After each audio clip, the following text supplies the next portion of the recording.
can you please explain this? I don't want them to think that I'm Oh, being. Patty explained. Okay, Because literally, she said, literally, look, Patty was okay. the nuclear program. The text that we Nuclear program. The thing. Well, That's the number one thing that we don't want them to have because of their ideology. But a much, much bigger deal is unsanctioning their economy so long as they make the long-term commitments on the nuclear program. So, again, one of the things these hardliner elements in their country are going to do is misrepresent the deal so that they can sell it to certain elements of their domestic audience. But I think, again, the text is very clear. There's nothing about $24 billion. What there is clarity about, though, Ed, is that Iran gives up their nuclear program for the long haul. They allow a real inspections regime.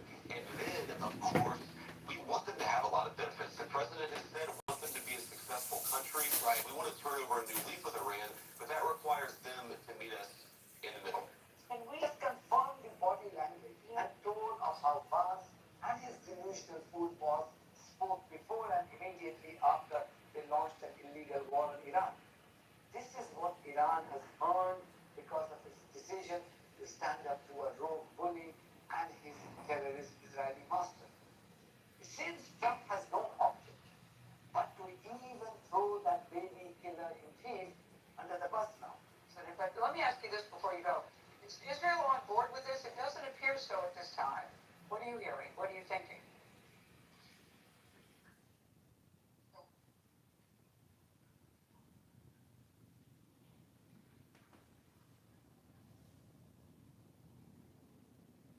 You went back on mute again, Lisa. I know. I have to wait for the commercial. Well, Gail, of course, Israel's been a good partner, but we do expect everybody in the region. They've been participating in this peace agreement. They've been participating in our talks with Iran. They understand where our perspective is. And what the president has said is that we expect everybody to honor this agreement. There are always, Gail, these bumpy moments with these ceasefires. Sometimes someone will fire and sometimes somebody responds. We think right now that there are probably people within Iran, because the internet blackout, that are not even aware that this deal has happened. So we certainly expect the Israelis are going to be a participant in this peace process, but we think it's going to be good for them, it's going to be good for us, it's going to be good for the Gulf Coast Coalition. And Gail, if the Iranians comply with their end of the bargain, it's going to be good for Iran.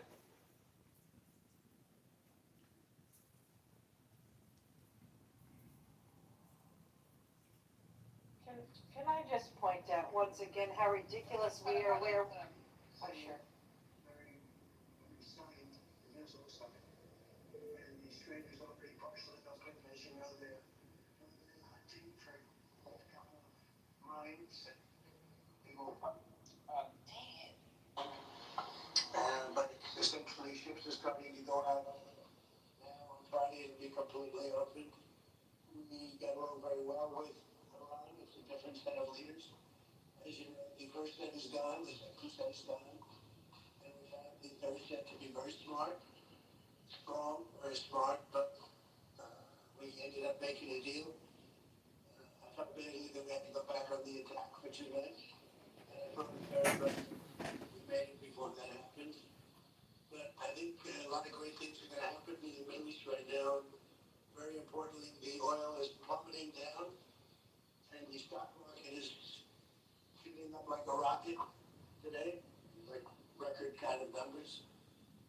And the oil is taking its biggest plunge, and we're into the low numbers, not quite back yet, Kevin, to the extent where we're getting close to the numbers we were before it all started. And the main thing is that Iran will not have a nuclear weapon. They fully agree to that with strong policing powers, and they won't have a nuclear weapon, which is what was on the bad. Probably would have used it if they had it. So we had 2 big moments. One, I terminated the JCPOA, that was the Obama deal, the Barack Hussein Obama deal. And when I terminated that, it was very important because it was a vote to a nuclear weapon. It was a horrible deal for the United States. It was a deal where billions of dollars was given to Iran. It was a deal where 1.7 billion in cash was put on a. Okay, so there you go. $1.7 billion in cash, today, $300 million today, as well as $24 billion. What a deal! And they had agreed in the JCP, I can't state this enough, in the JCPOA, it said, Iran shall not seek to get a nuclear weapon. And actually, that was not happening before Trump tore it up, okay? They were pretty much compliant. There were inspectors Pretty already much. there. So when Trump, I find, doesn't anyone else find this just bizarre? Hey, we got a great deal, they've agreed not to do nuclear weapons, that was agreed to before. And we're gonna have inspectors going in, we already had inspectors Nah, before. y'all know, you guys are not tracking. And that was, Excuse me. Yeah. tonight. Yeah. Go ahead, Tira. Yeah, no, I mean, all of these things, and the freedom for booze, it was open before. Iran was not charging tolls or getting service fees. It was I don't- free. It was free. Why I are did you not so- understand. What, I can't be animated? Is that, now you're tone policing me? Yes. That's interesting, thanks a lot, but I don't need that.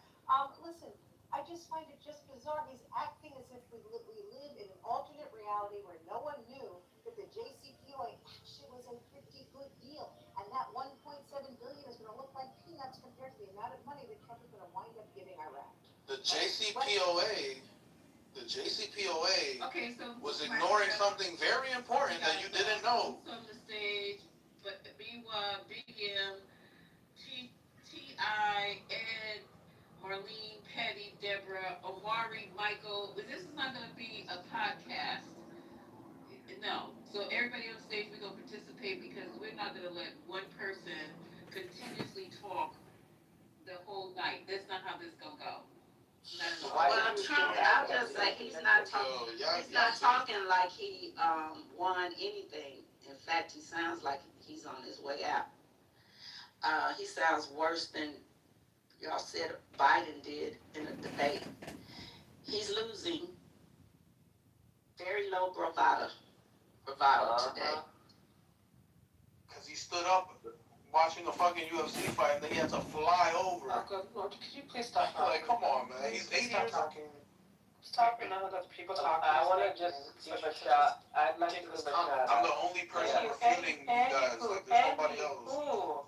Speaking of somebody like, I literally do not believe anything until things are actually signed and Israel actually agrees not to, considering, I don't see how this goes forward, considering the state of Israel is saying that they're not going to stop bombing in Lebanon, they're not going to give up the territory that they stole, and they're how you actually have a viable deal, which, by the way, sounds like absolute bullshit. Lebanon was never part of the deal. Excuse me. At no point did I interrupt you. Educate yourself. You're saying Control yourself. Did you try to act like an adult, like a semi-intelligent one? You're not intelligent because you didn't know Lebanon was not in the deal. Again, why are you speaking That's a to me when lie. I'm still speaking? Why are you speaking to me when I'm still speaking?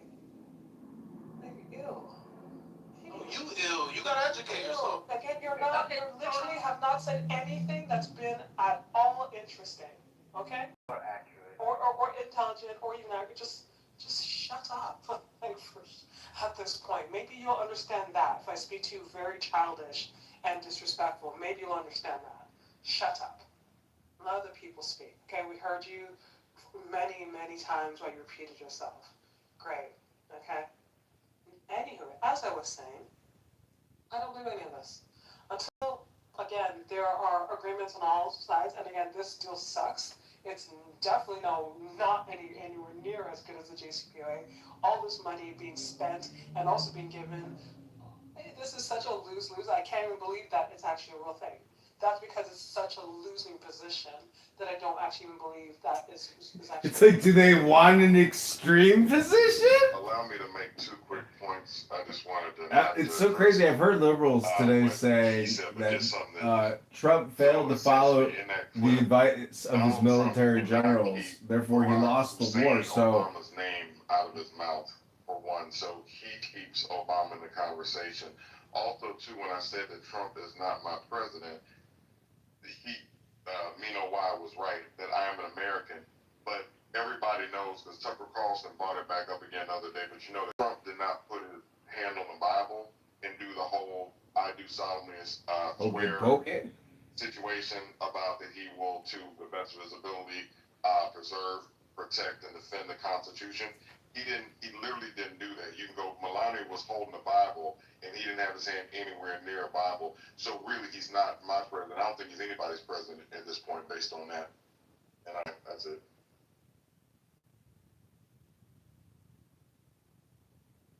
While there is a bit of a pause, I'd like to acknowledge the birthday of my forever First Lady, Michelle Obama.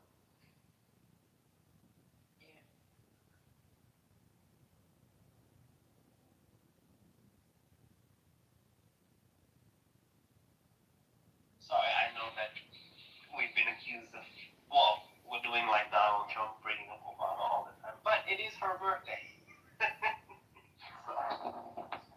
He brings up Obama, and they brought up the man got in the ring last night, the UFC fight, and talked about that she's a man. So they can't keep Obama's names out there, and they keep them in the public conversation. Michelle Obama's birthday is in January. Yeah, Michael, why want that? Hey, Michelle Obama's birthday is in January.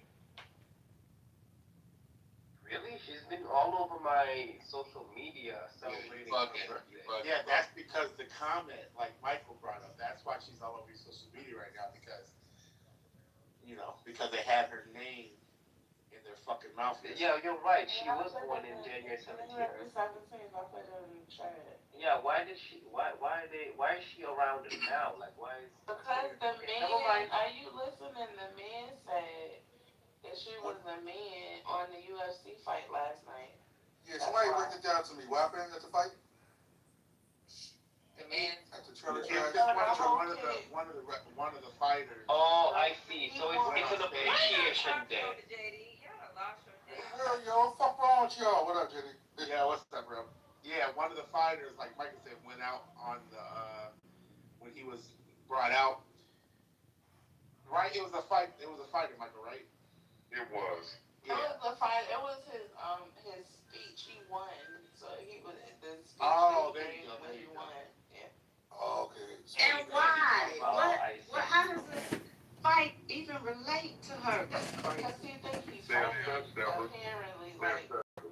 But it's further proof that fight it had more to do with just a fight on the lawn. It was another thing to push the agenda.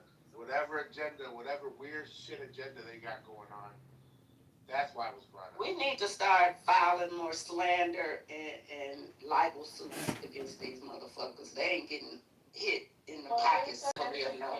Well, I was talking to other people in another room, and they said that she doesn't have grounds to sue on. But I be thinking about how Donald Trump be suing for all kinds of shit. And that's what I'm saying, Brooklyn. Just do it. Yeah, I'm like, I want to understand why she wouldn't sue, but they say, you know, she's a lawyer, so she would know not to sue. So I gotta go with that, I guess. fuck that. Ruby was a lawyer too, remember? It still don't make no fucking sense though. Like, you literally can sue for anything, and I would just do it. Just because, but I guess Fucking sue him. Fuck it. Don't matter if you win or lose. Just do it. Super disrespectful and unnecessary. And racist, yes. But hold on. Let's ask the black maggots on here. Was that racist or not? Since y'all say everything's racist. No, they're gonna say some shit. Oh, you the race card, y'all people. Guess what? The white maggots get that shit from the black maggots. They get that whole Michelle Obama shit from niggas. They ain't just making that shit up out of the air. That's how they heard the niggas on the podcast say that shit, and that's what they say because they say it. But it only speaks to their mentality. It only speaks to their mentality to go on and on over something that everybody knows is not true. And saying it, how many times they say it, don't make it true. It does for them in politics, but that don't translate to someone's literal, what is it? What she is. I can't think of the word right now. She's a female. So to keep saying she's not, Can't think of the word. don't make it true. Omari, do you find out like going on a racist, saying Omari? No, this is all. What about this? I like the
I'm gonna keep it 100. I gotta keep my. Oh my God. Oh Lord. Listen, let me tell you something. Go ahead with your 100 because it's gonna be fucking fake money. So go right I was fucking gonna say ahead. that's the type of shit Homo Thug be saying about that lady. Just So crazy shit. I'm sick and tired of the man Homo got a thug. fucking degree, 2 degrees from a fucking Ivy League, was a lawyer, ain't did nothing. First they wanted to be gay. They had him in them things sucking dick. They're anything they could fucking possibly do to this man. And we as black people, while we're slowly being eliminated, demoralized, devalued, humiliated, we sit up there helping them. Sit up there helping them without fucking words instead of joining hands and circling the motherfucking wagons and being the excellence that we are, the superior people that we are. The superior people that we are. It's time to leave. Y'all motherfuckers will be left behind, and I don't give a shit. I'll leave you a fucking basket and a bottle of water. Oh, I forgot y'all out here. A bottle of shit. Well, So Lisa, let me just say this before you boot me out of here, right? I only can say I don't have nothing to say about this Barack Obama and his family, but I have something to say about Barack Obama. He is a charlatan. He done nothing for us. This man muted me. I hope you drop dead. Let him finish because this is what. Damn. I'm taking roll. Damn. Whoever's muting me, I know you're probably way beneath me, right? I've served 4 prison sentences. Finish your sentence, bro. Finish your statement. Right. You can let me finish, right? So this is my time to speak. I didn't cut anybody off. Right. Okay, here we go, Lisa. Here we go, Lisa. Here we go, Lisa. Here we go. Okay, so I asked you guys. We gotta squabble. Squabble wobble. Here's the thing, right? You know, Barack Obama is a charlatan. We know him to have burger for black people in America. We got more. We got more from Donald Trump than we did from Barack Obama in 8 years that he's been in office. That's what we got, right? We got a man that sat down and actually talked to our people about the Platinum Plan and instituted some of these things that got us. And I didn't have to come off mic to snicker and cackle like a fucking devil. I didn't have to. Sorry, you said the Platinum Plan. I'm sorry, brother. I didn't have to do that. I didn't have to. It's easy for you to interrupt me when you're triggered about your weak, feeble ass points of view that doesn't butter no biscuits for you. You can talk about this all you want, and nothing has changed for you. You haven't galvanized anybody in your community to help do anything against them. You know why? Because it's for naught. This helps you. This is your therapy. Your therapy is that the Democratic Party is no longer a viable option for black people. Okay. But you hate Yeah. Republicans. Excuse me, let me finish. So you can keep muting me, right? Because this is the Nigga, echo you chamber not a room. Republican. This is the You echo can't even chamber. roll. This is the echo chamber room What the that fuck the is act wrong with talked you? about. You would This not is be the echo chamber. talking if You it can was shut an your echo orphan. chamber. You are an You would orphan. not be talking if it was an echo chamber. It's an echo chamber, Lisa, because No, it's every time that I talk, I you get can cut keep off. saying that all you want to. You can But keep I saying get that cut all off you every want time to. when I But speak, though.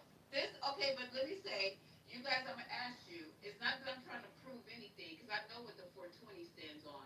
Because I know what I stand on, and you guys know what I stand on, because you always motherfucking complaining about it. So this is not a motherfucking echo chamber. Let him land. And this is not your podcast, because you're talking about somebody that I could care about, so I'm biting my motherfucking tongue right now. So land your fucking plane, say what you gotta say, because I've heard this already. It's just a repeat. Land your go right fucking ahead and plane. keep devaluating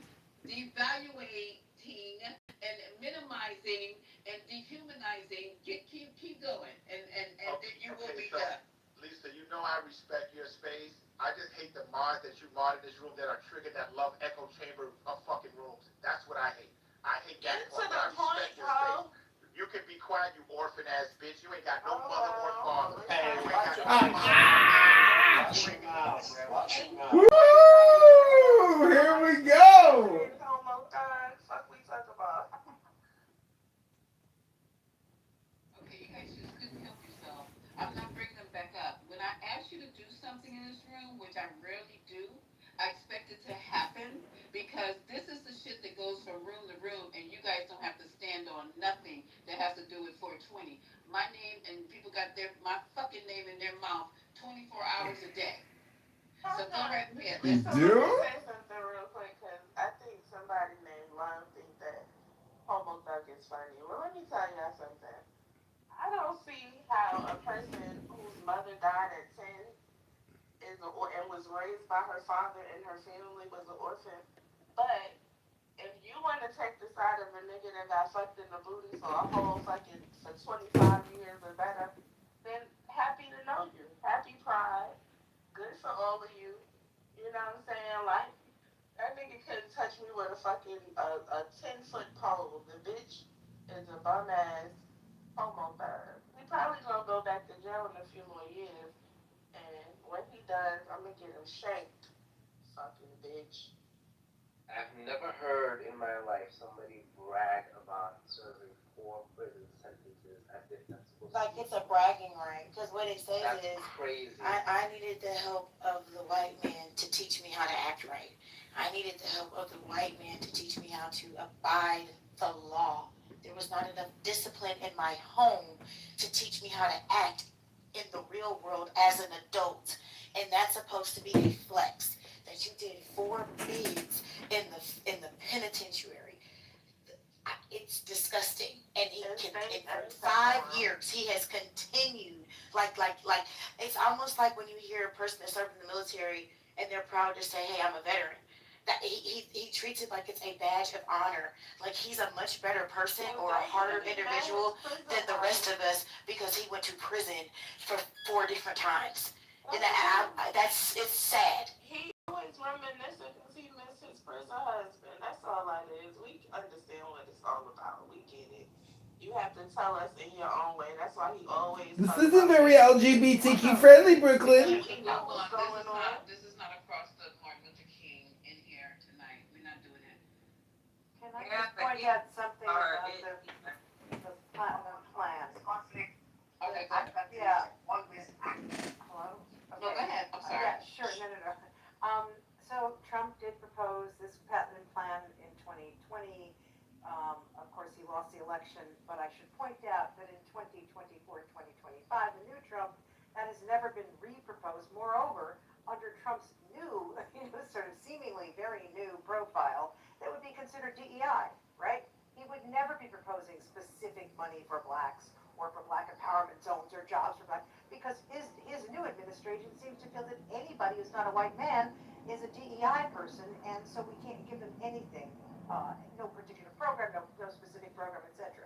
So the reason it's not back is because Donald Trump has essentially espoused what I consider to be a number of racist policies and will not be bringing anything like that back. So Trish, let me ask you this: what do you Hey, think? Sarah, hold on, Thug. Before you go, Thug, real quick before you go, I just want to say one thing about what Tara said. I literally, because I want you back up here.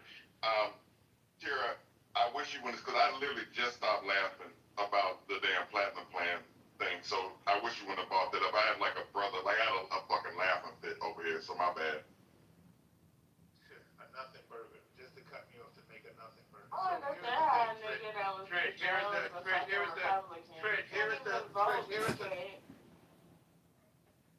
here is the question that I have for you. Since Donald Trump is such a bad But Tara was speaking, wasn't she? No, I'm done.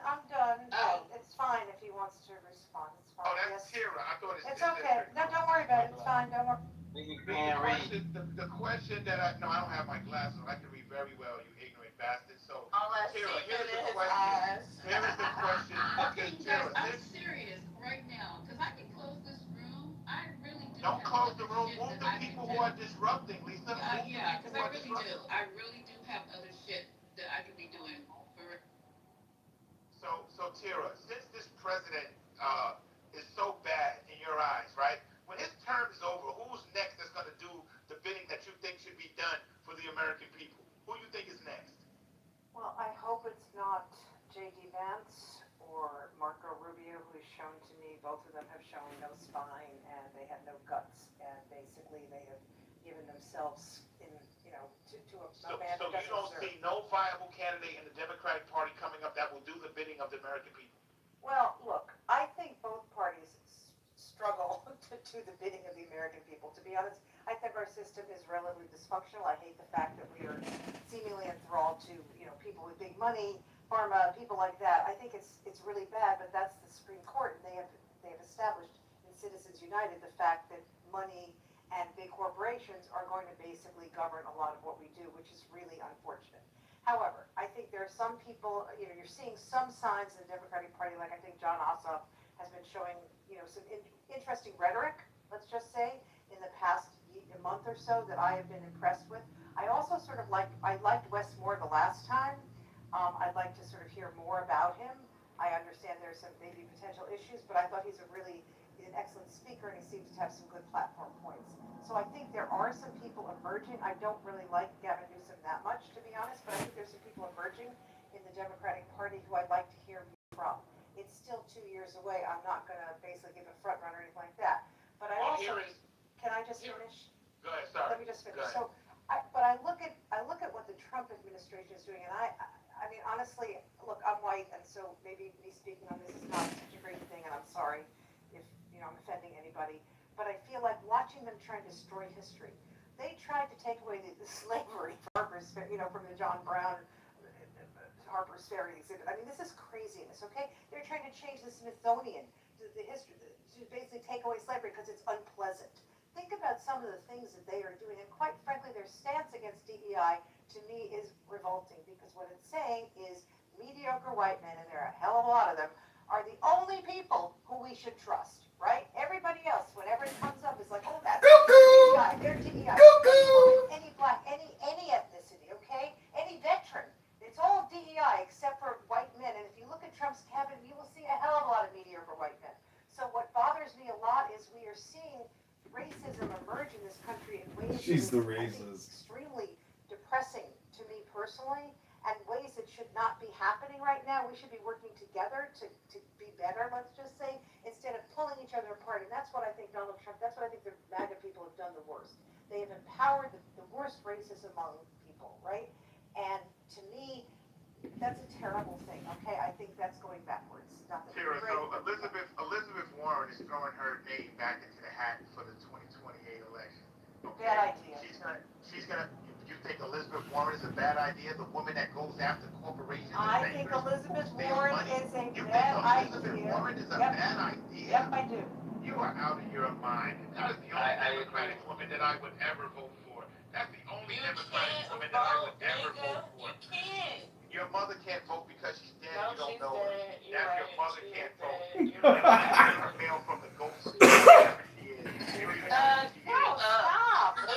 And your parents will be dead. Tell her to stop addressing me with her motherless. You're dead to your parents. Okay, so one more insult, one more personal insult, I'm gonna drop. Okay, we have to stop. Okay, let's move on. May I respond to some of that? And I think it's disgusting to reference these parents. This is where I get confused. You say Obama didn't do anything for black people. Okay, cool. Let's have that Motherfucker, he did something Back for to you, Washington.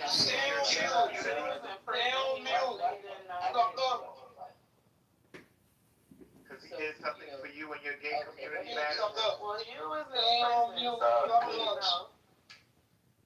Doug, are you trying to get dropped? Why everybody else can talk shit No, to me, but I I'm gotta just be the one to asking. get dropped? I'm just asking you. Madison is speaking. Everybody disrespecting me, but I gotta be the one to get dropped. And I will start dropping them too, okay? Okay, thanks, and I'm gonna be quiet. On Doug, who put 100 on Doug? Brandy being the pick me. Why I gotta be a big me? The truth is Why is you? One mic on Madison. Y'all gonna let this woman speak. Thank you. Thank you. Yeah, just in terms of having an actual conversation, nobody is above reproach, right? There are criticisms of different people, different politicians. But to act like he did nothing while giving credit for something that never fucking happened and barely touched our community in the first place is wild to me. The Platinum Plan was a campaign promise. That's it. It was not legislation, so it shouldn't even be talked about. And the first act, I know that, people who were or are incarcerated really love that. But what's kind of stupid about it is that it didn't transform the lives of black people. We're not talking about state prisons. We're talking about federal ones. We're talking about white collar crime and yeah, some drug cases, right? So it affected a few people. Most black families are still dealing with the criminal justice system. They never saw a benefit from that. It didn't fix policing. It didn't fix the bail system, cash bail. It didn't fix sentencing. It didn't fix the fucking pipeline feeding our people into the machine. And you think that the first act step that got a few guys out who had federal sentences that's as big, that's it. So if you're talking about, a situation like that, you're talking about being transactional, which is what we need to do. We need to negotiate. So what the hell did we negotiate with Trump? Real talk. What the fuck did black folks say? The ones who voted for him didn't ask for shit. Yes, we If that did. wasn't the stupidest shit on the planet, I don't know what it is. Because I heard all the speeches. I heard the YouTube video. The Democrats got us on a plantation, all that bullshit. Okay, cool. So what in the entire fuck did we get? We weren't even promised anything this time around. One mic. What we got exactly was nothing. And everything that Tara laid out, and you should know better. Come on. Come on. Nothing is coming, and this is, Come a couple on. of years in that city. So if you can show me the policy, show me the money. We've seen the money from every other fund, not including the fact that he inherited a shitty ass economy from yet another Republican and had to fix that shit and left office with unemployment dramatically lower than where it started. And look at where we are now. So it's like you can get all emotional about shit, but at least speak facts and be real about it. What has Trump done for the black people? First Step Back, economic gains, opportunity zones, HBCU support, tax and financial policies. None of that. Like, what the fuck are we talking about? None of that happened. Did This you next not week- hear me just address the first step back? And that is federal prisoners only, which helped, guess what? Mostly white people, and the HBCU donation that he gave was a fraction to what Biden gave. What else you got? Nothing. And was that Google or Chat He shouldn't have given y'all nothing, you ungrateful ass motherfucker. Was that Google or Chat? And this is what else he What gave, source right? you need? This is what he gave for my vote, right? My vote got me more money back in my taxes, right? For my corporations that I have here in New York City, my 1120 gets filed, I see more less. So the felon, Bro, I forgot because y'all are miserable. That's like, crazy. real talk. How do you tell us that you've been to prison 4 times? You served 4 prison Tyra, you don't like sentences. mediocre white I men. want to know how you got to vote. Other race men? You're gonna In the talk White about House? prison sentence, but I guarantee you're broke. I guarantee you're broke. Yeah, bro, these people are broke, bro. Like, they come on about the stupidest shit. Realize that you existed on this planet. You got nothing. They're all in a We're that not you going got to going on begging this. session. All of your freedom Brandy, did nothing for you. did you want to jump in, Brandy? Oh, I just wanted to finish my statement real quick. Okay, so finish your statement. We're not banging on the stage. This is not. Yeah, this because is they not- keep, you gotta them to stop disrespecting me. Okay, so you guys get Brooklyn off on the the camera. stage. She's not adding Stop anything to the complaining. black Stop ass. complaining. Just make it Her black ridiculous. Lisa, Matt is a. Doug, you're not a moderator. You don't tell people who to keep on stage and who not to. No, it's just like it's these like innuendos and these All right, I'm passive getting way ready of trying to run. I have things I can do. Wait, Lisa, hold on. Yeah, I'm not. please, close your mouth. I'm not. Stage anyway, they disrespect you. You guys are going to have a nice night. I'll just be over. Yo, guys, y'all shouldn't be No, you like won't. thinking like that. Okay. And you gotta take into consideration, he done called her a bitch, he done said she. I'm taking into consideration everything, and this is not nothing new, because I'm sitting on people's stages having my name called out, talking about me, cussing me out, calling me all kind of fucking names. That happens all the time on fucking Clubhouse. I've been called every fucking name in the motherfucking book on every fucking stage. So I don't even know what I'm doing here right now. Arguing against me, I'm the top left here. This is my room. We're gonna I'm not doing it tonight. Don't close the room. We're gonna hold it down. Stop right. I'm not threatening shit. Stop. Alright, we're gonna hold it down. We're gonna hold it down, please. Let's go. Okay, so we can. Who is it that was supposed to finish finish your sentiments? Was it Thug? And if so, Thug, while you're down there, if you could just get to your point so that way we can move forward. Let's not do the antagonizing thing. Let's just have a conversation. Can we agree to that? He's not on stage. Not, but he can. Oh, shit, I didn't know I thought I was on. I'm sorry. Okay, that's okay. Penny, to be fair, Deborah asked him a valid question. Like, how you keep talking about your vote when you was a prisoner? Well, what he talked about was the 1120 But and he's corporate not on taxes. stage. If you have a corp C, then maybe you did save some money that particular year because of the tax law, but that wasn't for black people. Okay, so What he so stated so was now, specifically okay, for thank, black thank, people. That was for Americans. back up, Lisa. So here's the thing, right? So many of you are so ignorant to the fact that voting for formerly incarcerated men has went out the window years ago. We all can vote. Anyone that comes home from prison, whether it's state or federal, has a right to vote. You can vote. There are actually also not men. true. There are also. It's You can have a professional ballot. You're Sir, wrong. It can be provisional. Wait, let me just, no. Right Oh, now, New York, get you're on talking the vote. about New York. Look, What I was trying, oh what I my was God! trying to Can I say, spit? wait, No. can You're I cutting just, me off. Let's just Let let him. Okay.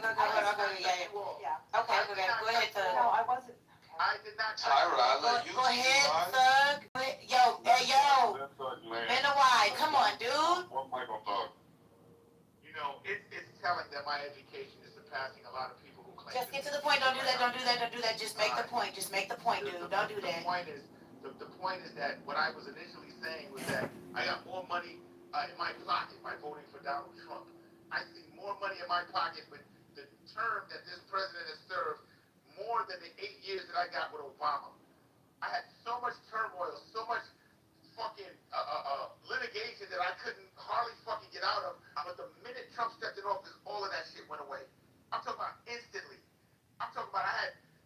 Bro, how much they paying you for this bullshit, yo? Hold on, excuse me. Let me just finish, bro, because I really don't want to talk to y'all. Y'all don't like me. Let me just get my statement out so y'all can talk shit about me, right? Because that's what you want to do anyway. The whole thing is that the point is this president has got. If you're not making any money in America, you probably hate this president, and you hate him because You probably untalented if you ain't making you don't money. have shit to. You don't have shit to do in your own life. You ain't file taxes.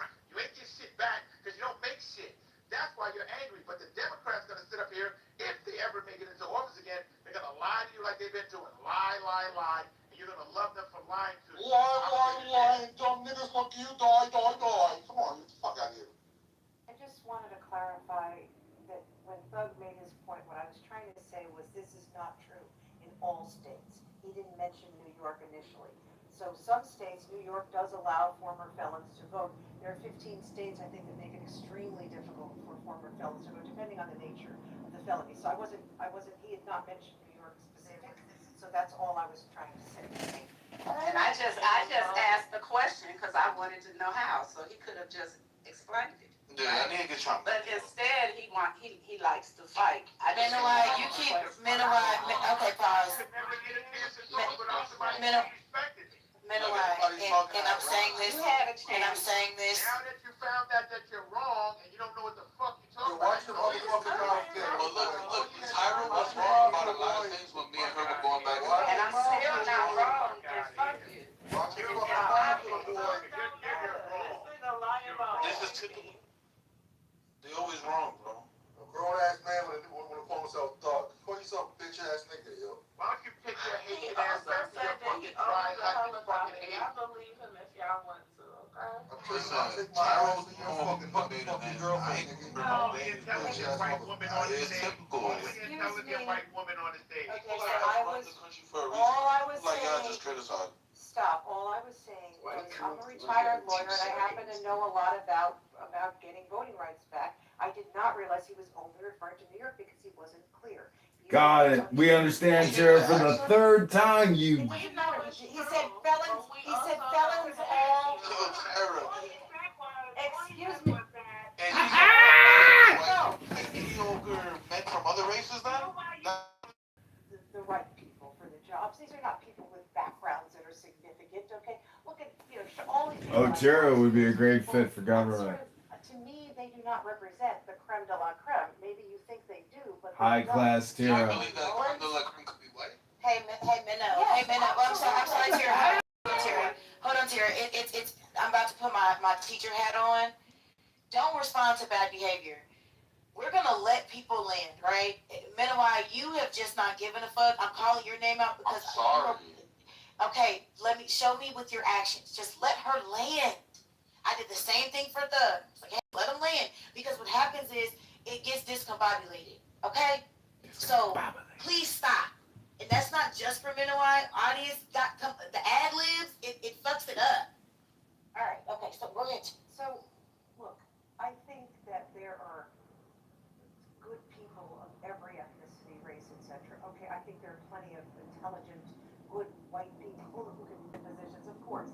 But I also feel that this administration, by saying that anybody who's not a white man, in essence, it must be suspect, is a real problem. Okay, because that's what they are saying. When Ketanji Brown Jackson is nominated and becomes a Supreme Court judge, how many times have you heard them say she's unqualified? This woman was probably the most qualified person on the Supreme Court. You can dislike her opinions. You can say she shouldn't be safe. Ketanji Jackson is the most qualified Supreme Court justice this country has ever had.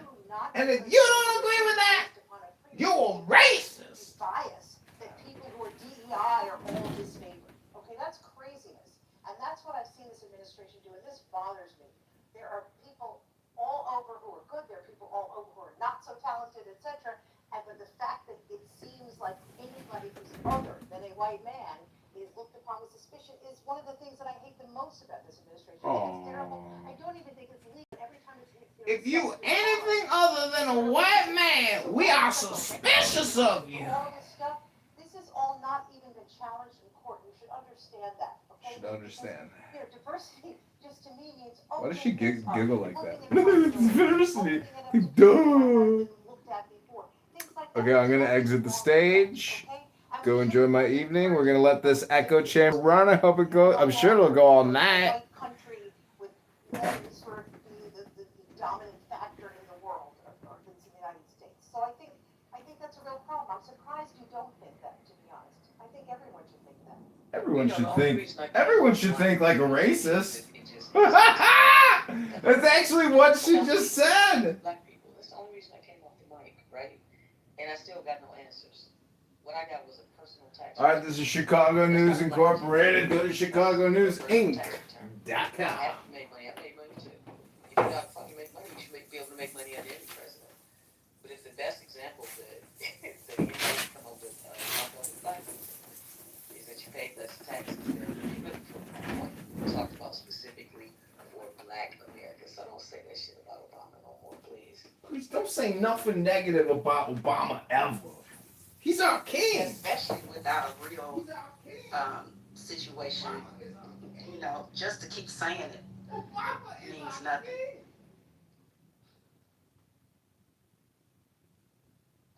Anyway, what y'all was saying? Thing is, you want something specific. Okay, we wasn't even talking about that.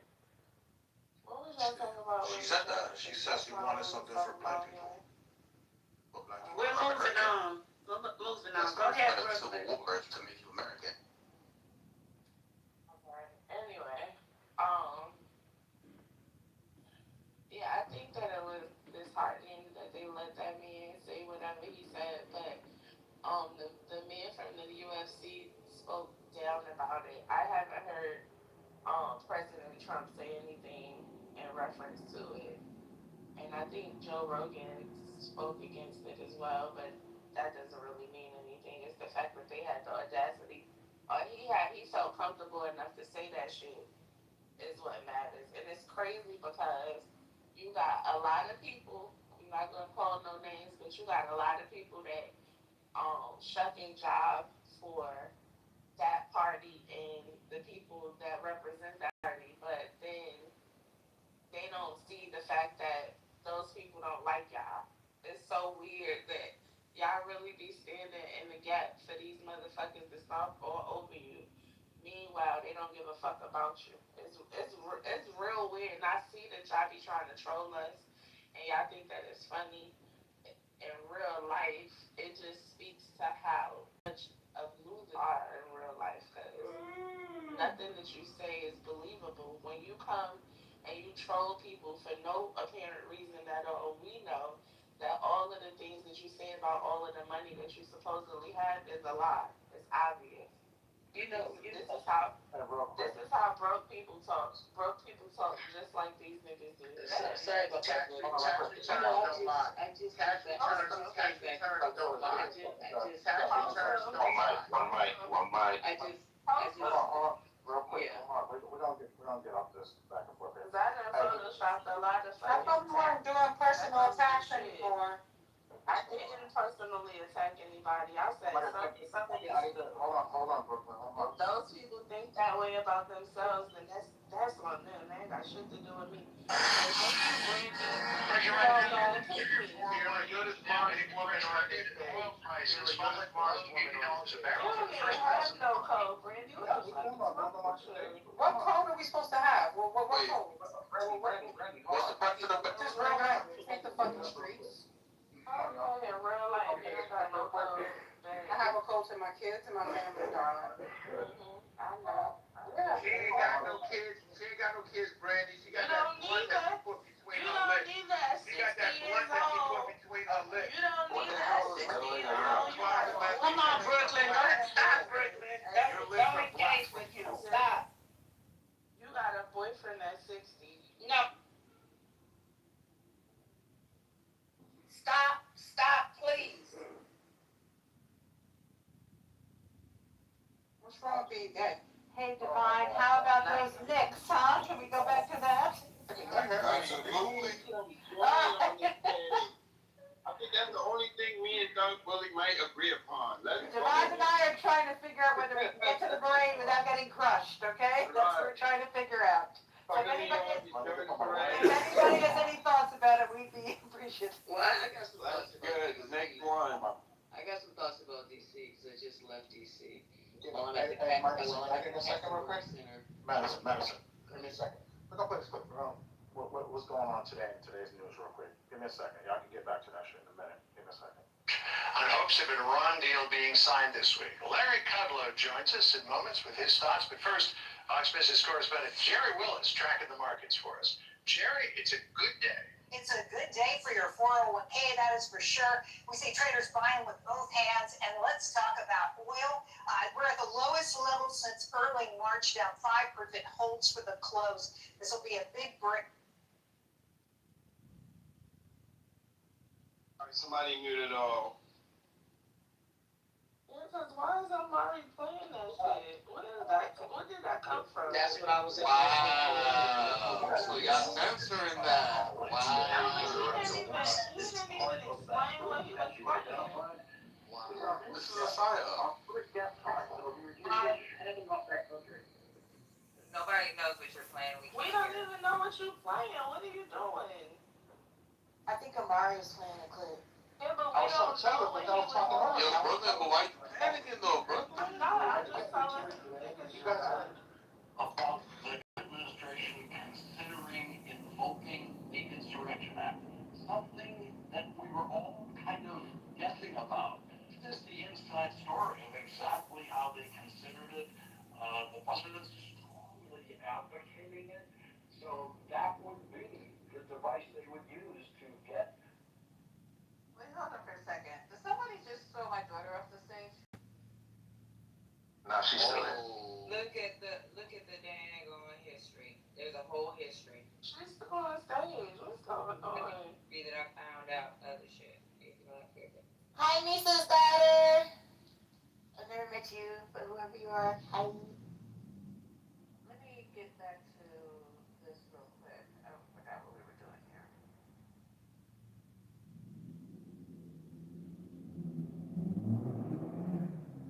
When I came in, you were talking about DC.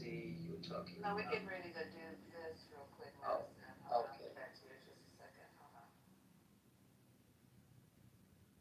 You trying to do Mark Tadam? Hold on. Because she was doing it, then all disappeared. She's still on. Well, she just left the stage. She's still on. No, if it's 212, is it the 212 NY account? Yeah, she's still on stage. Okay, no, she's still on stage, Misa. Okay,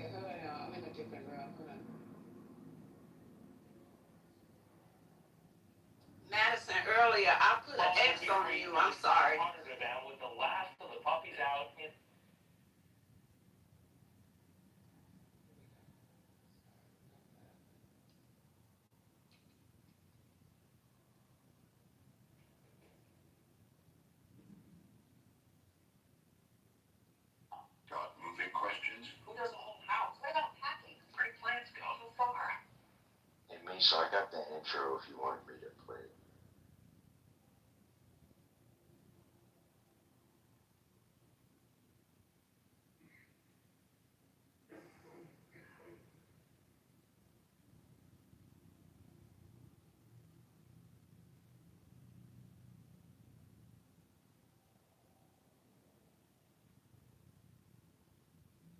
What was y'all supposed to be playing, Ed?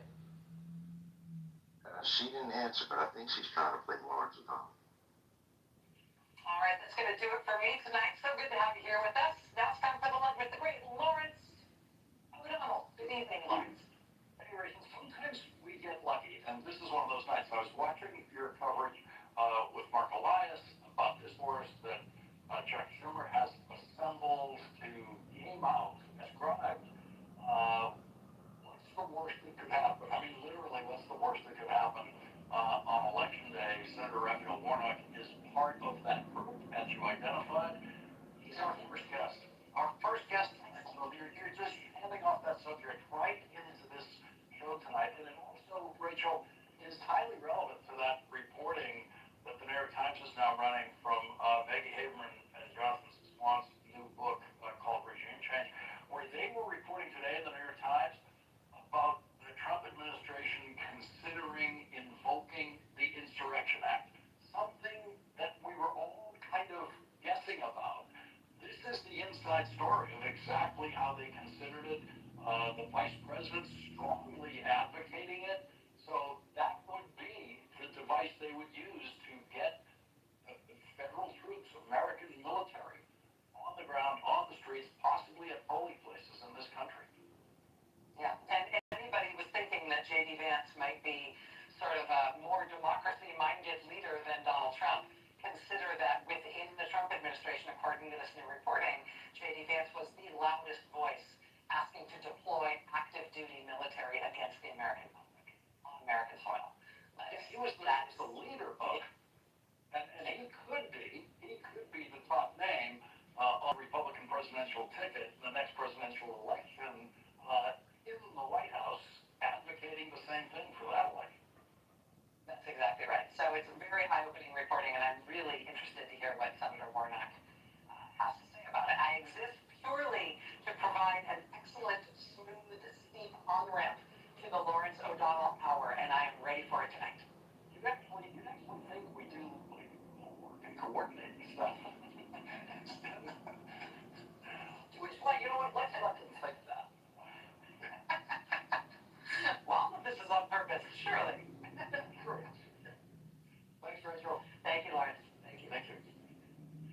Well, on a day when Donald Trump claims to have reached a deal to end his war in Iran that is a complete failure of his original objective of Iran's, quote, unconditional surrender, the Trump White House has been rocked by stunning new reporting in the New York Times that some in the White House seem to consider so accurate that they are accusing New York Times reporters of having obtained audio recordings of White House Situation Room meetings. Think about that. The White House is not condemning this new devastating reporting from inside the Trump White House as a pack of lies. Instead, they are, in effect, declaring it to be so shockingly 100% accurate that the reporters must have audio recordings of what was said in the White House. Axios is reporting top White House officials believe New York Times reporters Maggie Haberman and Jonathan Swan obtained audio recordings of Situation Room meetings for their forthcoming book, Regime Change. No White House has ever made that accusation about a book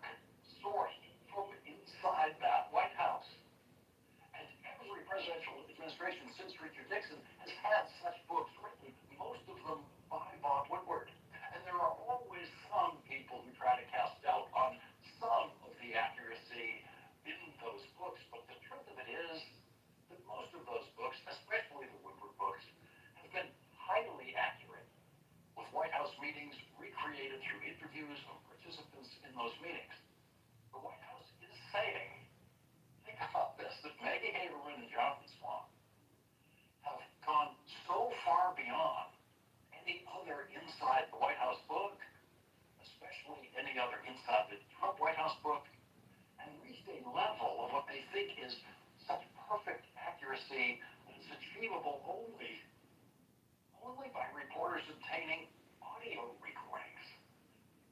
Axios reported, quote, such a taped leak would be a shocking breach of one of the most secure settings on Earth. Independent recording devices in the Situation Room are forbidden. So that means White House forces suspect someone at Donald Trump's White House working for Donald Trump was improperly recording Situation Room meetings and then handing them over to the New York Times. Axios reports, we're afraid some of our most sensitive conversations were being recorded, an administration source told us.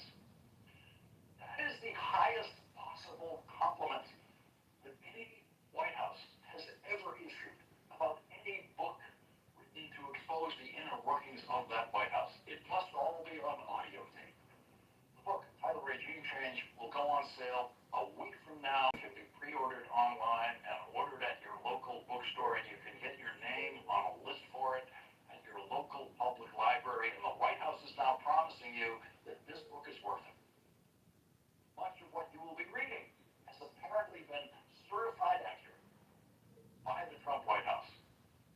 Peggy Hageman and Jonathan Swan have shared some of the reporting in their book in two breaking news articles for the New York Times in today's edition. A report on the debate within the Trump White House led by Stephen Miller to suspend a constitutional right. Something so insane that even people in the Trump White House used the word insane to describe it. And now think about that one. How insane does something have to be for people working in the Trump White House to think that it is insane?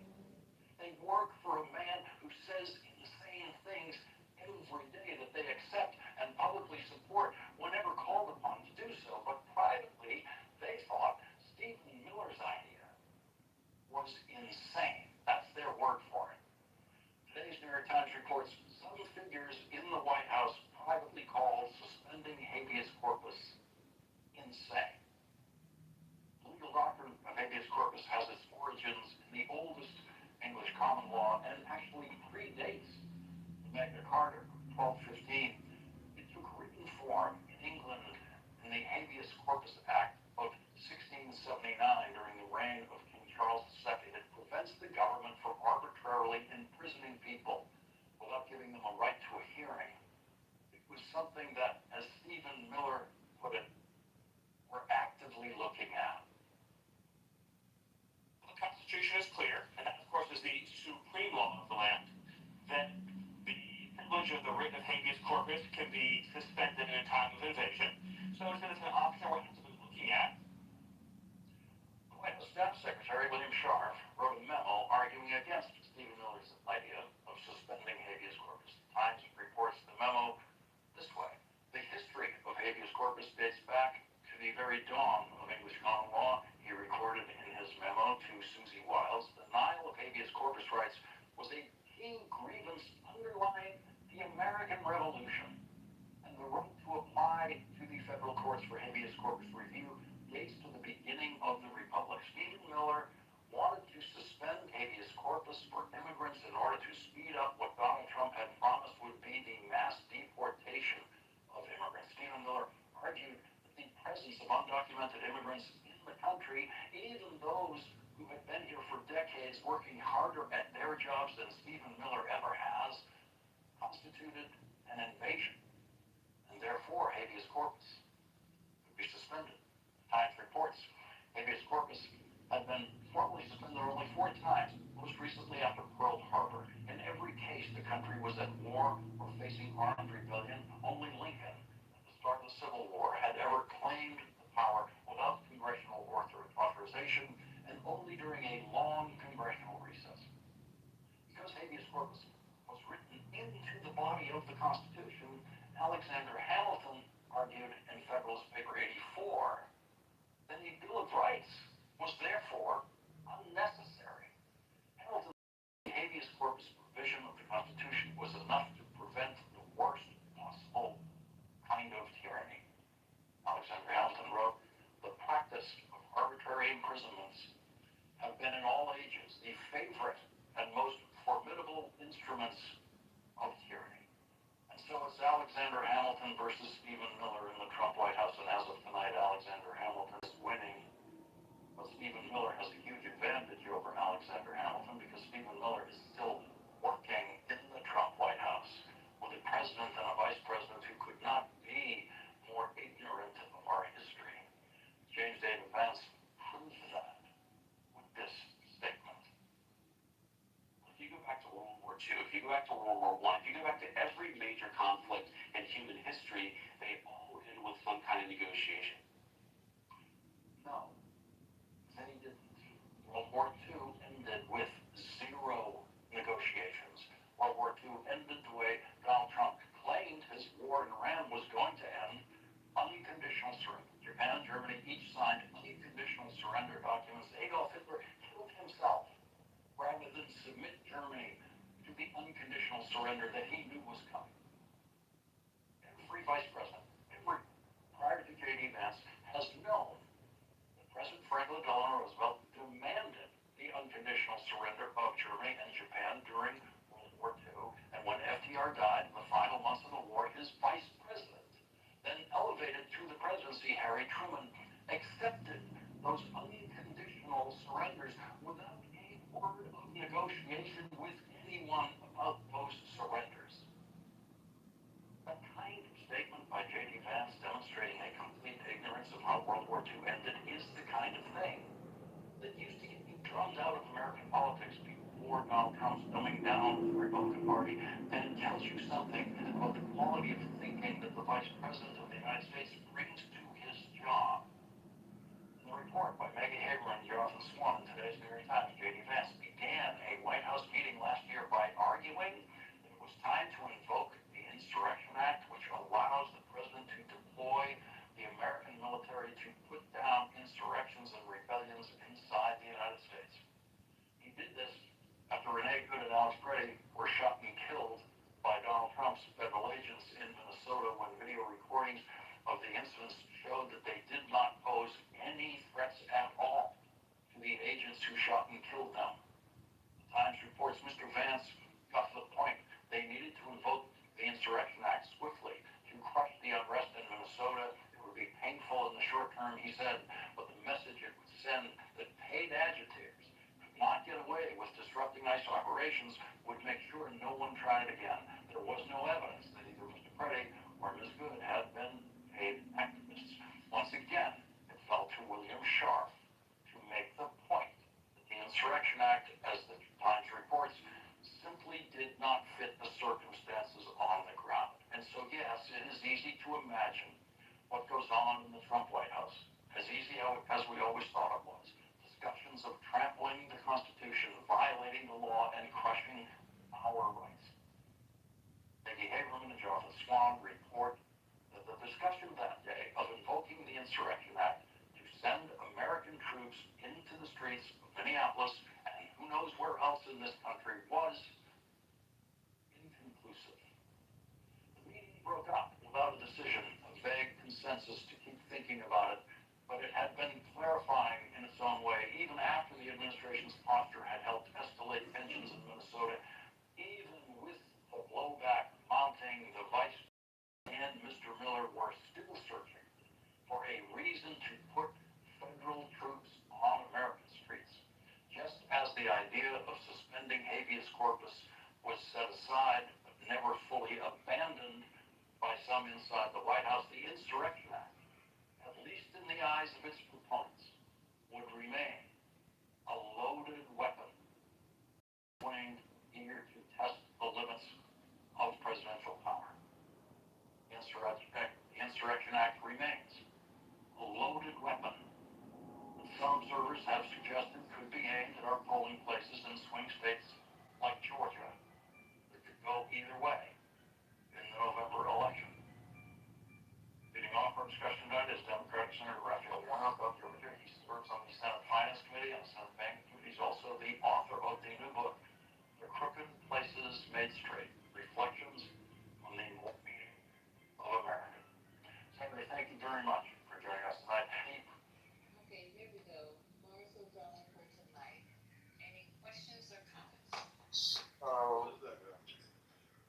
North Sedano, he's MSN now, comes on this. Yeah. This wasn't actually new. They were talking about this. There was reporting on this early on, and I think the president even said that he's thinking about it. Um, and this was because there was so much going on. This was in Minnesota and other places, and so it's not really new, but they never did it. So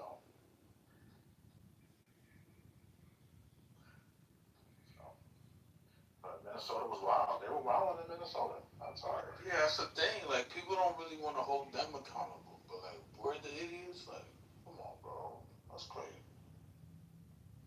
This fraud is huge, bro.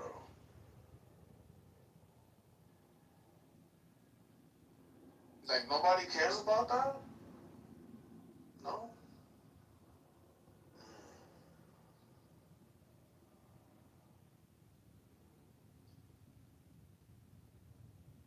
See, that's the thing. You guys are quiet when it doesn't push the agenda that you want to push. That's hypocritical. Like, I want to see you guys be like, you know what? Fuck what happened in Minnesota. You know what I'm saying? That guy would have been the vice president of the United States. Yeah, it's good. Well, you know what? What I was gonna say is that they're talking about November, so that's the problem. Is that everybody's looking at what's happening in November, and even what he said when they talked about that they wanted to deploy them, I thought they should have deployed them in Minneapolis because they wanted to teach people a lesson that what they're calling paid agitators, when there's no proof that Alex or Renee were paid agitators, they want to keep people, deter people from doing that. What they're trying to do, and what it appears that they've been always trying to do, and I say appears because I don't know, but it's about the midterms that they know they're going to lose. He's in the toilet for his approval rating. So he's got one of the worst approval ratings of any American president. I think he may have the worst. And with an unpopular war, with gas prices, with campaign promises broken, you can pretty much assume that they're probably going to lose seats in this upcoming election. And so that's what this insurrection is all about, them maintaining power. That's literally all it's about, period. Oh, okay. I don't agree to an insurrection, of course. You know what I mean? That would be weird. So the stupidity of it all and the grasping for straws is not worth responding to.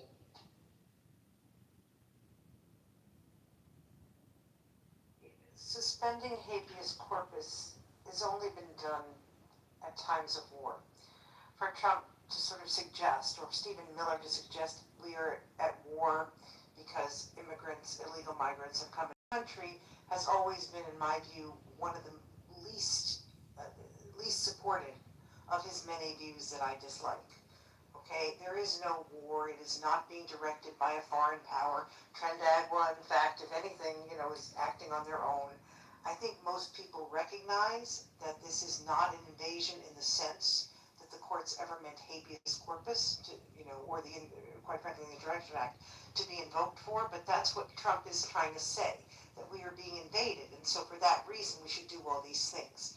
Now, if you can come up with anything credible that suggests there's an actual targeted invasion by a foreign government, I'd be interested to hear it because I have never heard it, and I think that's one of the reasons why they didn't go down these routes, because the courts have been extremely distrustful, let's just say, even though they give the president great deference in the area of foreign policy and in the area of national security. This is a bridge too far. The thing I'll say too about that, because of what Tara's talking about with his person, what they're trying to do, talking about this invasion, being with immigrants, poor whites better go read the Grapes of Wrath, or they better really get serious about what's going on, because this is an attack on them.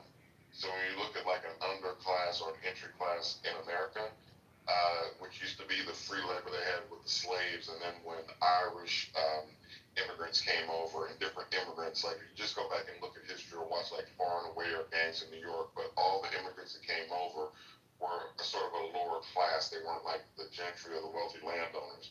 So the jobs that they're taking away, they literally want poor whites and poor people in general to take those jobs. So all these people that support Trump are really, it's just the fact that they're relying on people's basically that's all Trump does. Like I said, he lied to people about what he was gonna do.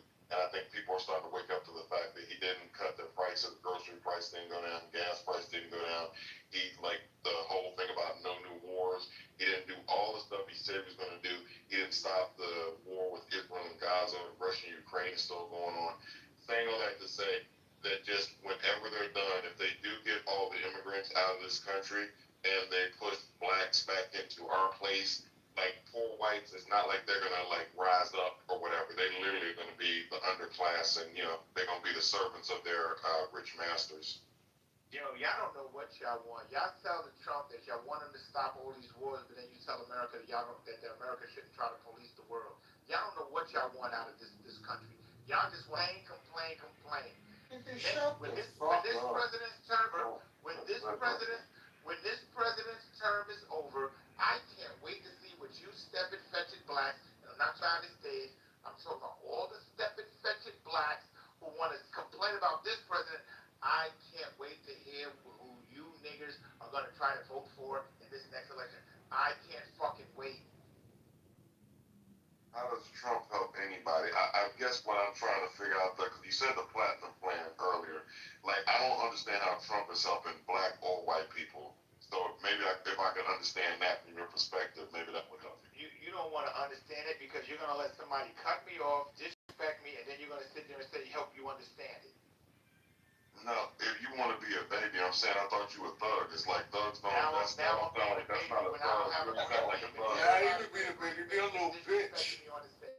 You ain't sound like a thug just then, or whatever. Talking about. Sound like a little whiny bitch. Sound tough with a green beam in another state. I know. Push forward. Don't push forward, but I'm saying just, I know it's easy for you to say push. I know it's easy for you to say push through it because you got the beam. I know.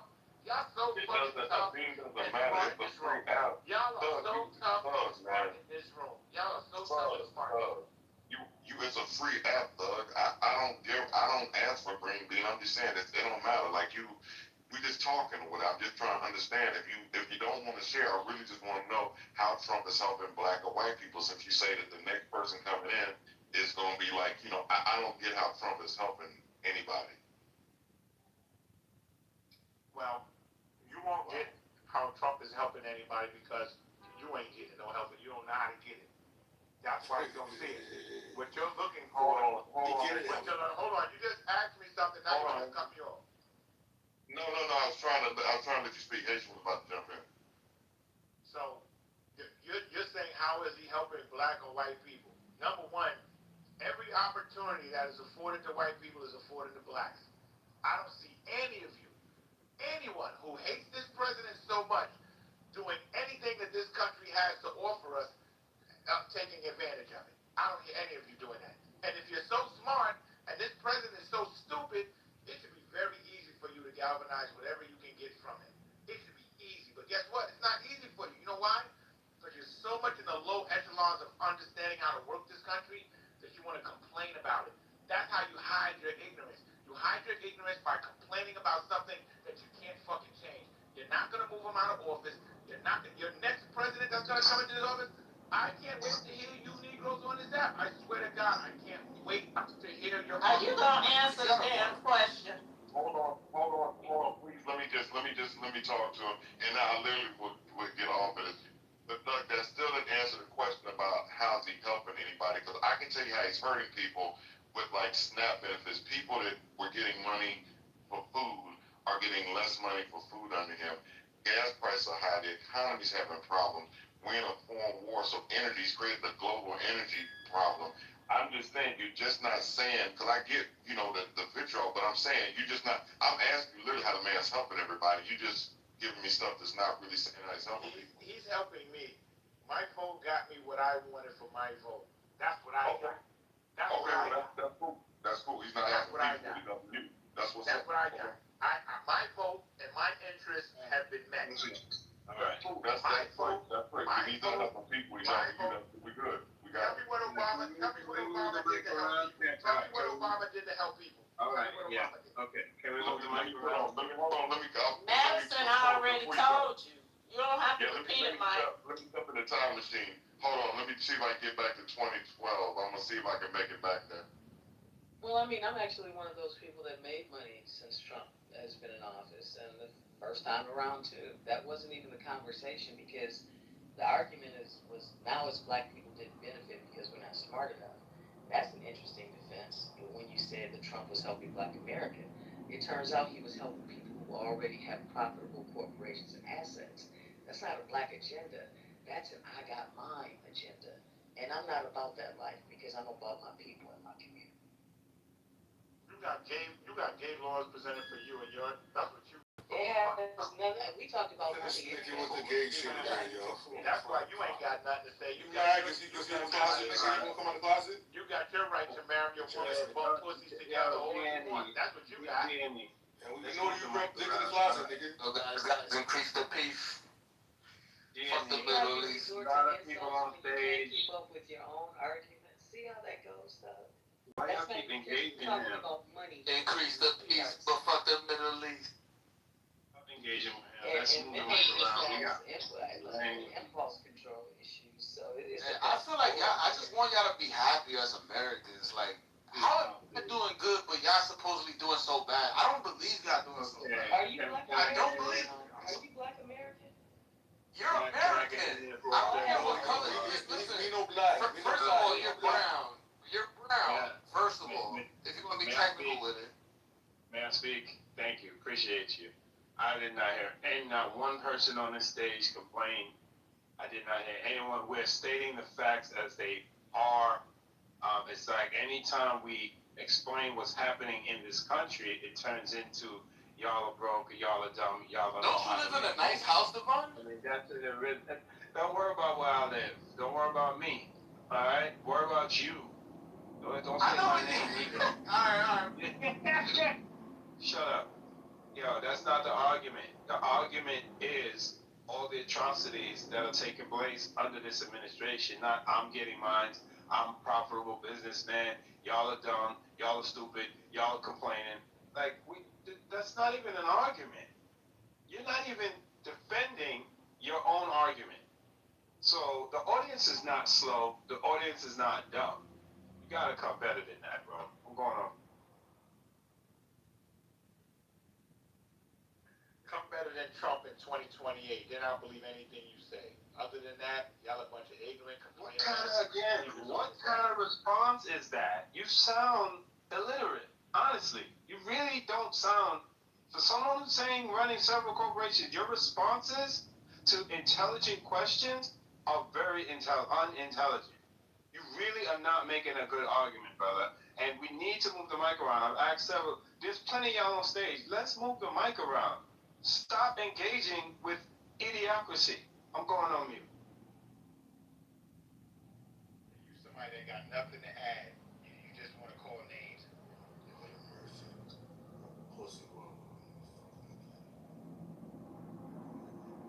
That's what y'all was saying. One mic on you, Doug Buddy. One mic on you for 45 minutes. Go. One mic on you. Now the stage is silent. It's DEI. Go ahead, put on that fucking idiot. It's on you, fucked up, Willie. You gonna call me an idiot, right? What about your Haitian mom? You a fucking retard, bro. My mother's Jamaican. Alright, come on. My mother's Jamaican, you stupid motherfucker. What about your Jamaican? I just said she's Jamaican. My mother's Jamaican, you stupid. Now what? I knocked him down. I'll bring him back up. Please leave his ass down there. I'll bring him up. You know, it was interesting, when I mentioned Democratic candidates, I don't know if anybody else has anyone in mind, but one of the people that was mentioned, I think, by Thug was Elizabeth Warren. And I said no. I said no for two reasons. A, because I think, her ideas are just not going to fly, and I think there's too much stuff that's been said about her, and it's really hard to get past the Pocahontas crap and things like that. But mainly I said no because she's going to be 79 years old when the next presidential election happens. And I think we really need people who are younger at this point. I don't want to see another 80-year-old president. Does anybody? I have one, and I think this. I'm pretty sure I don't want to mess his ticket up. but I think Matt Goliath had thrown out Mark Kelly and Gretchen Whitmer as president of the. I thought that was an interesting ticket. Yeah, a guy. People are like, no, he's Jewish. I don't care if he's Jewish. Is it the governor of Pennsylvania? What's his name? Josh Shapiro Yeah. is the governor of Pennsylvania, who's been really, I think, very good on the issues. But have you listened to Ossoff's recent speeches? They aren't sort of very well done, let's just say. But I don't know. And he's from the South, which might not be a bad idea. But you know, yeah. Go on. Go ahead, Jared. No. I was just going to say, look, it's funny. A year or two ago, I was in despair that there were no Democrats. It was really depressing to me. But I now feel there are people emerging, and there might be some strong. I hope there are some strong, good voices, and it doesn't look as bad to me. And when I look at the Republican side, I see it's going to be, Vance, Rubio, or God forbid, Donald Trump Jr., which would be, oh my Lord. Well, that'd be interesting. Yeah, the Republicans' bench is screwed up because MAGA destroyed the Republican Party. It's almost like literally they have another party now. So they're going to have a whole bunch of repair they're going to have to do, assuming that things go the way they should in these midterms and then in the 2020 elections. But I was going to say to that point that, yeah, I feel like the Democrats have a deep bench with, like you're talking about Ossoff, Shapiro, Mark Kelly. I think Wes Moore is not quite ready. Gretchen Whitmer definitely should be on somebody's ticket. And Pete Buttigieg is one of my favorites. And it's funny because like the whole thing with him being gay, but if he runs, I literally would go work and like go knock on doors for his campaign. I feel like he's probably the most qualified person that we have on that side to be president. Every time you hear him speak, his skills of order, everything about the way his military service. The only thing is just with him being gay, but it's like I'm hoping that he'll put his hat in the ring and try to at least go on primary and see what he can do. Look, he is probably the best, not just speaker, but he engages with the other side in a way that makes sense, is sensible, and he's smart as a whip. And I agree with that, but honestly, I just don't think America is ready for a gay president, and I just don't think they're ready. I don't think they're ready for a female president, to be perfectly honest. We've shown in the past, unfortunately, that, we're not really that great at this, and we don't get over stereotypes and et cetera. And, I think there's a lot of people who just will be against Buttigieg because he's gay. It's simple as that. Breaking news, guys. Breaking news. President Trump removes Josh Hawkins' chain after his Michelle Obama comment. Come on, guys. Removes him from what? No, he removed. So I'm gonna send it to you, alright? Wait, hold on. Who put his thumbs down, bro? You don't even know what the fuck you put his thumbs down for. He doesn't co-sign what he said. But I don't like you. Okay. I don't like me. I don't care. And I can do whatever the fuck I want. I can do whatever I want. Let us get back to the conversation that we were having. About these candidates. God, I can't remember what the fuck. Buttigieg. And yeah, right. So I'm saying after witnessing this UFC fight and motorcycles going back and forth and doing like motorcycle jumps and the whole way that the way he's running this thing, the destruction of the East Wing of the White House, like cranes, this whole thing with the ballroom. I do think, and I had this talk the other day, I just think that by the time we get to 2028, we could be in a position where we may be ready. If they're going to put the insurrection, use the Insurrection Act, invoke that for the midterms, the things that we have not yet, that we've yet to witness, by the time that time gets here, we might be ready for anything is what I'm saying. So Pete Buttigieg may have a chance based on whatever else that we don't know that Trump's going to do in the future. So do you think America would be more ready for a gay president than they would a woman president? We gotta let the women go first, bro. So That's a great that's a really good question, but what I would say is I think Republicans, interesting enough, would be more likely to vote for a woman president. Agreed. If if, for example, Nikki Haley had been the guy, I think they might have gone for it, right? I would. Because they have a vision of a certain type of woman who'd be acceptable to them. I think the Democrats are more fractious, and I also think Republicans would vote against a Democratic woman in large numbers, because they would perceive she would be a feminist, you know, and it's a fascinating dichotomy. I don't have an answer to your question. I sort of feel like, and I hate to say this, but I feel like the Democrats would be safer off just, nominating a straight white guy. It just feels like the patriarchy would win anyway, regardless of him being gay. I feel like a gay man would win first. Well, I mean, if he was a gay racist, he would probably win first, because America is certainly ready for that. You mean Lindsey Graham? Is that what you're? Sorry. Oh yeah, because we're so fucking racist. If you even look at the cabinet, so Bessent or whatever being gay, and you just mentioned Lindsey Graham, who's not out of the closet, but it's assumed that he's gay. I'm just saying that Trump, there's like a MAGA. I read an article about this. It's been so long, I apologize, but there are a number of people in Trump's inner circle that are MAGA that are just openly gay. So I'm just saying that if the world keeps going the way it does, Pete Buttigieg is so qualified. He is so presidential. He's perfect for the role. I'm just saying that we may get to a point, if they deploy the military for the midterms, if they suspend habeas corpus, then they just start going wild and doing what I think this shit's going to get worse before it gets better. Plus the stuff he's already done. I just think that America could be ready for someone like that by the time we get to 2028. But again, it's just, I might down this hill, but it's just sort of what I'm thinking right now. Well, I mean, I was serious about what I said. Look at what America was willing to look past. Felony convictions, reality show politics, conspiracy theories, constant scandals, and every other form of political chaos imaginable, up to and including this weekend.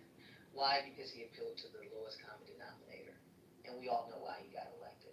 So if they were able to look past it then, as long as they're pushing forth his agenda, which they don't even understand, they're not getting shit out of it either, as long as they feel like they're on top of somebody.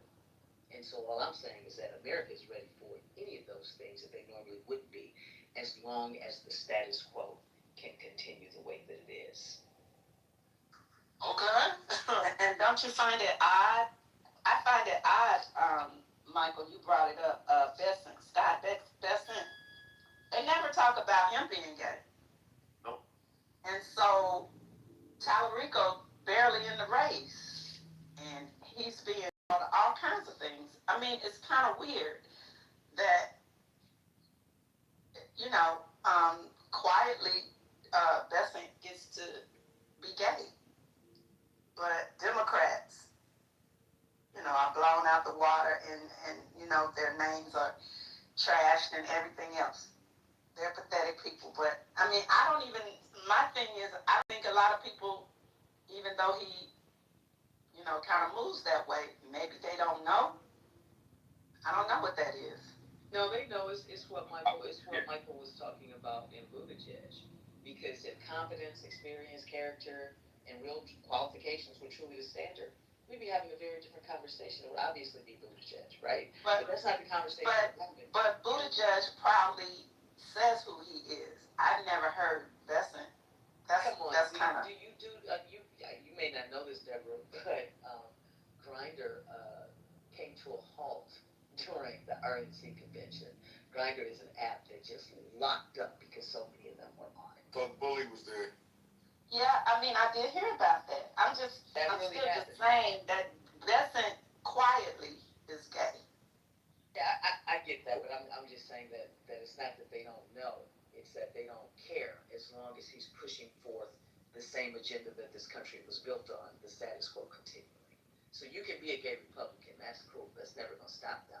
You can be dysfunctional in any way imaginable. Not that being gay is dysfunctional, I'm saying the things that they potentially don't agree with, you know what I'm saying? It could be. I do. But why isn't it being called out? That's all I'm saying. Yeah. I'm saying it should be talked about, because a lot of people moving everybody can have their own opinion about it, but we got a whole gay cabinet position and it's not being discussed. I'm not sure why we're not. I mean, I don't know. Deborah, no, I was, Madison, let me try. Let me try real quick. I was gonna say to Deborah's point, it is what Madison's saying, I believe, because Scott Besson, he's openly gay. He has, like, I can't remember what his husband does, but, like, and he literally doesn't shy away from being gay.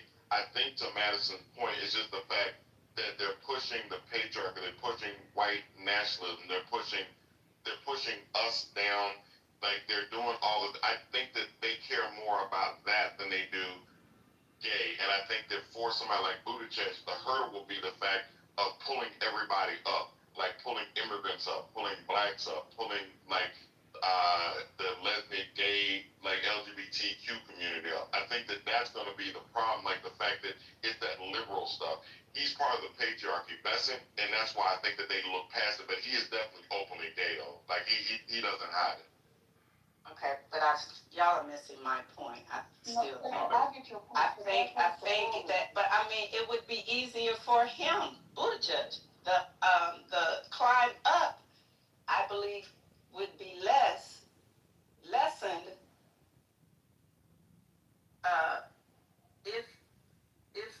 if it were brought out more or talked about the fact that there's a gay Republican. I mean, like they move like they don't like gays or they're against a gay agenda. But what we're saying, what I'm saying anyway, I think what Deborah is saying that is like call out the hypocrisy. Deborah said being gay is not the barrier. But what Deborah is saying is call out the hypocrisy. If it's not okay for us to do it, it's not okay for you to do it. But we're not going to do that because it's not an issue. It's not an issue being gay. Well, you would have to put a spotlight on it. And I don't think that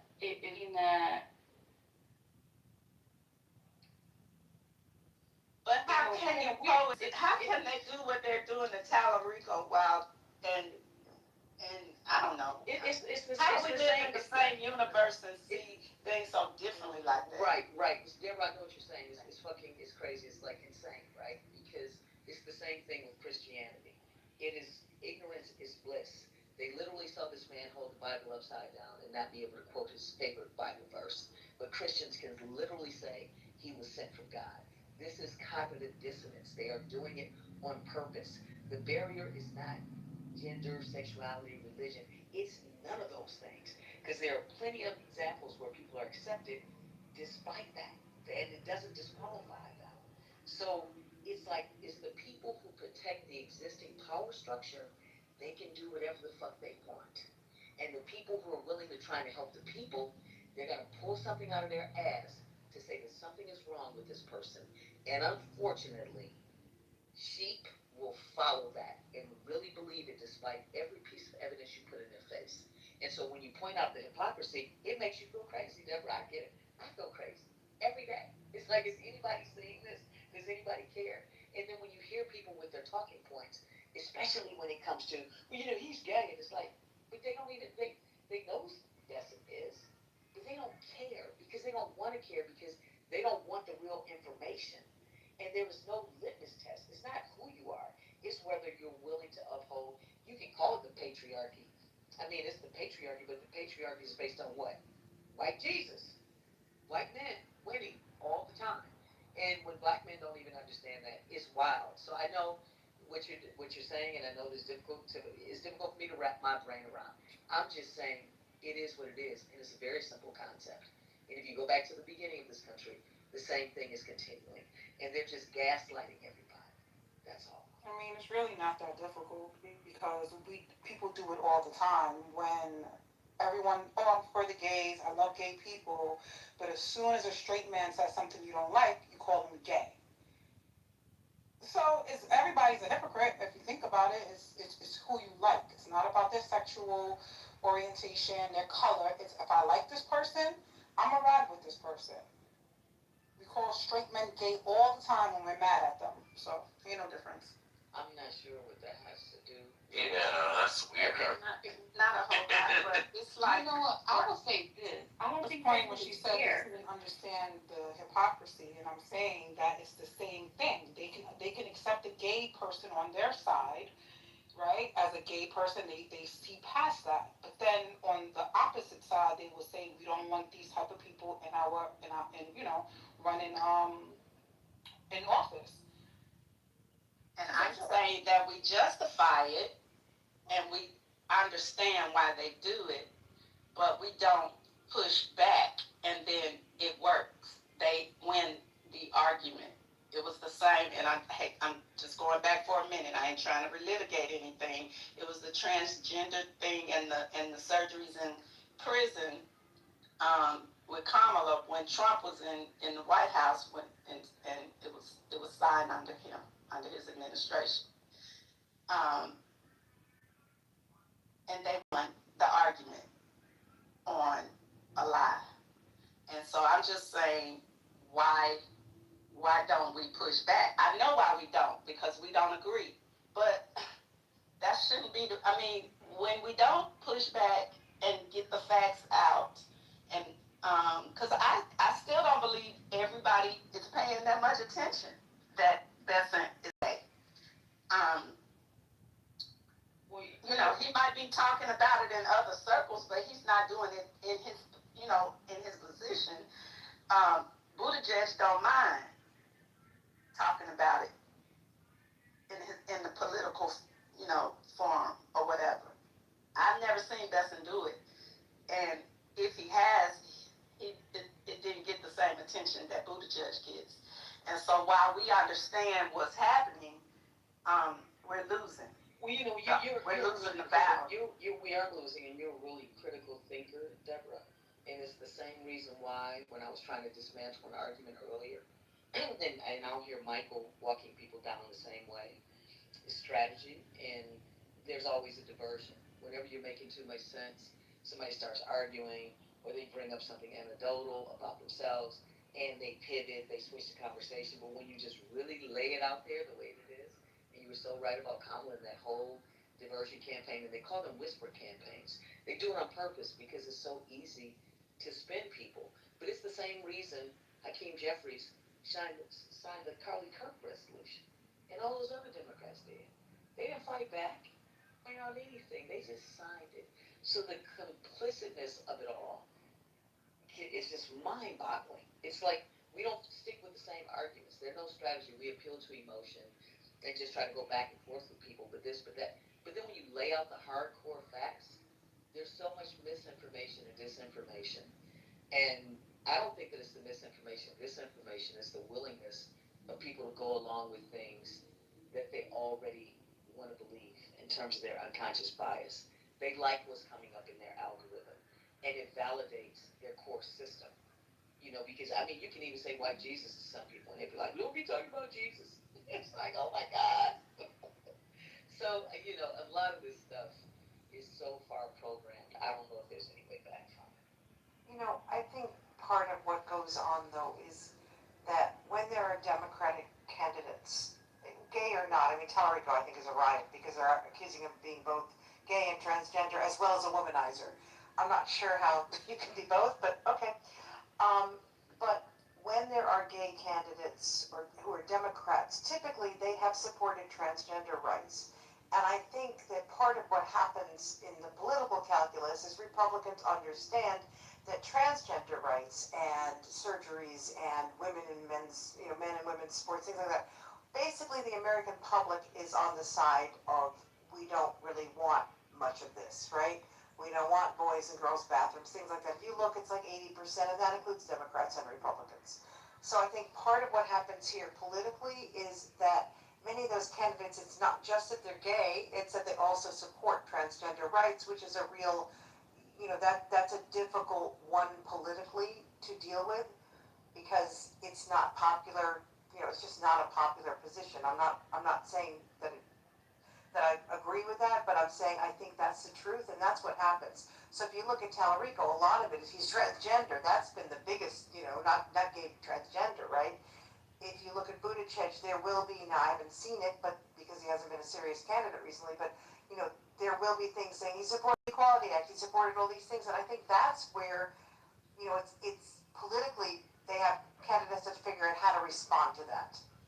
I mean, I can get that, and I agree with that too, because I don't think that they should carry that flag, no pun intended, to that degree. But people have to examine the way that they think in their own minds. It's like, okay, if you have a transgender person, and it's a male to female, so you want that person in the men's bathroom then.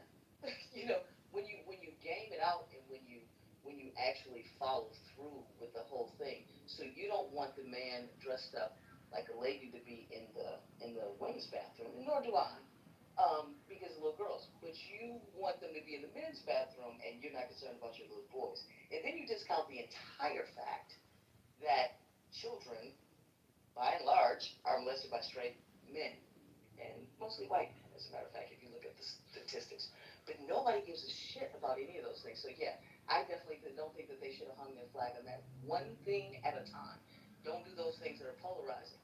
But the Democrats go in and they espouse those same agendas over and over and over again and continue to lose. It's like one thing at a time. Even in the LGBTQ community, it's like, look, if you're black and gay, just be black first, okay? Let's just get the black stuff done, because you're going to benefit either way. So can you just chill for just a minute? You know what I'm saying? And let's get the things that need to be done. And everybody get in fucking line. You know, but everybody's whining about this or whining about that. Just get a damn third bathroom. And Madison, you make a great point with that, because you know, it's not quantified enough. You know, what you said, white men are more likely to have molested a child, a straight white man. And we don't say that. When you said that, the bell went off for me. You know, we hear it one case at a time, but I've never heard it quantified, just like you just said it. And it should be said. You know, we running around assuming that transgender men are the ones that are, you know, molesting or whatever. And I think just that statement alone should be said more often. And one more thing, I'm just going to say this. You know, Buttigieg is always asked about, you know, that subject or anything around that subject. I wish someone would, in the middle of Besson talking about, and I keep picking on him because he has a high, you know, a high profile position. And he gets to be gay, and it ain't no problem. I mean, Yeah, I'm with you. You know, it ain't no problem. And I wish somebody would ask him after he get through lying about the facts and figures, ask him something about that. Right. I wish they would. They go off the topic with anybody else, but he just get to talk about finance. Yeah, I'm willing to bet you. I mean, the fact that it's a lot of people have never even been in a company, in close company with somebody that's transgender, but they got an uncle that's molesting the little girls. When you look at the statistics of women that have been victims of abuse in some form or fashion, it is staggering. If you get in a group of 10 women, I guarantee you, talk to them and see what has happened within their own families that ain't nobody talking about. And it's that uncle, that straight uncle that's supposed to be cool as hell, but you worry about a transgender person that you would never even see in those kind of circumstances. But you let your kids be around these other, man, it's so. I'm willing to bet you if you were to ask Bessent his view on transgender rights, he would say that he's against, you know, men and girls' bathrooms, he's against, you know, men taking biological women's spots in sports, that I'm willing to bet he'd say all that stuff, because there is a Republican position that's pretty clear cut. And I also think because he hasn't been a politician, he hasn't had to take public positions on some of these things, so he doesn't have a record that might, you know, belay what he's saying. So I don't think you get where you think you would get. I also think that while I agree, yes, it's much more likely to be Uncle Joe who's molesting the kid. Remember they were talking about gay teachers that are going to be molesting, and I was thinking like, no, it's probably going to be like the family friend or the relative or the uncle or the, right? That's the much more likely scenario, obviously, or the priest, for that matter. But I think that, unfortunately, And the point is, it shouldn't be a Democrat or Republican thing. That's the biggest but point. I understand, but you don't get, the problem is, like I said, most Democratic politicians, for whatever reason, have a record on this, right? They have been taking positions for 4 or 5, 10 years, whatever it is. So they have something where they've said, I think I agree with, I want this, and so people can, react to that record. Besson probably doesn't have that record, so it would not be, if he were asked, he'd say, no, I agree with President Trump on all these things, or whatever it is. But I do think it is a problem, not because it's a real, okay. Look, how many transgender athletes are there in high school sports? So few. It's really ridiculous, right? I mean, it's just not the issue that it's being made to be. It's not just from the fabric of our society. There are very few instances where underage kids have gotten, gender reassignment surgery. You know what I'm trying to say? Most of these things are just, they're hyped up to the point of ridiculousness. They don't happen. They're not happening much. They're not an issue for 99.999% of people. But people perceive it to be an issue, and that's where the Republicans have done an amazing job, right? They have managed to whip this up, people into a frenzy about this is the worst thing in the world, right? Drag queen, whatever, reading hour or something. It's not even close, but I don't know if you can put that genie back in the bottle right now. I think they've already succeeded culturally on this one, and people have records, and they're going to have to figure out how to address this. Well, I think everything that you said is true, Tara, but what's crazy is most people in the LGBT community don't even think that, even when you talk about children and surgeries and all that, they don't believe in that either. That's the crazy part. Like, body altering things shouldn't happen until you're at least 18 years old.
view. So I think he's going to be saved eventually. I could be wrong on that. Maybe it is an eternal conscious torment. That could be true. As far as if Christian is unsaved, just based on his Unitarian view, I'm up in the air on that. I don't know. And I hope that's not the case. I think it's a dangerous line to walk on. What it comes down to, Matthew, and it's a good question that you're asking, is what does it mean to be a Christian? What does it mean to be saved? And yes. I think that there are some essentials. Now, Hans is definitely going to take issue with this, but I think one of the essentials is that Christ died and rose from the dead. I don't think you can, that is not, like, that's a non-negotiable, that is a core historic tenet of Christianity. And if you deny that, Christian, what do you think about that? I think he did, absolutely. Yeah. And he rose from the dead. Yep, he rose 3 days later. Yep, that's